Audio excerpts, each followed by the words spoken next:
किस्सा गौतमी नाम की एक महिला थी। उसका एक ही बेटा था जिसकी अचानक मौत हो गई।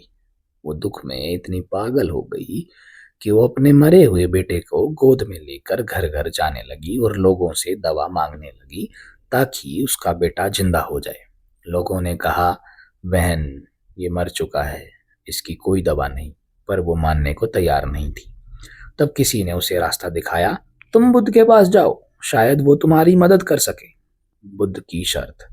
किस्सा गौतमी रोती हुई बुद्ध के पास पहुंची और कहा, मेरे बेटे को जिंदा कर दीजिए।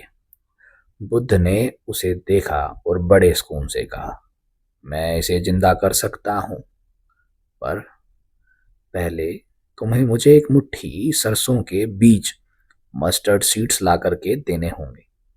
किस्सा गौतमी खुश हो गई और जाने लगी।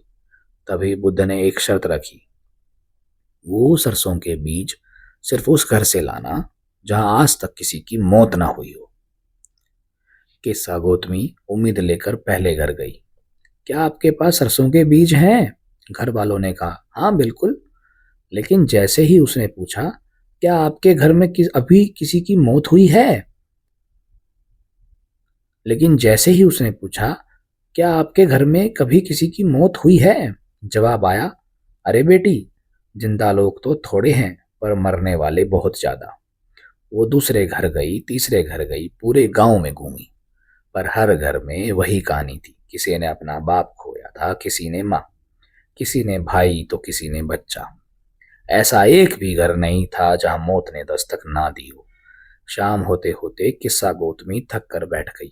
उसे समझ आ गया कि दुख सिर्फ मेरा नहीं, ये तो सबका है। जो पैदा हुआ है उसको जाना तय है। उसने अपने बेटे के अंतिम संस्कार किए और वापस बुद्ध के पास गई। बुद्ध ने पूछा, क्या तुम बीज लाई? किस्सा गौतमी ने उनके पैर छुए और कहा, नहीं महाराज, पर मुझे वो दवा मिल गई जो मैं ढूंढ रही थी। मुझे समझ आ गया कि मौत ही सबसे बड़ा सच है और इसे एक्सेप्ट करना ही शांति का रास्ता है। इस कहानी से हमें सीख मिलती है। हम अक्सर सोचते हैं कि हम अकेले दुखी हैं, पर दुख यूनिवर्सल है।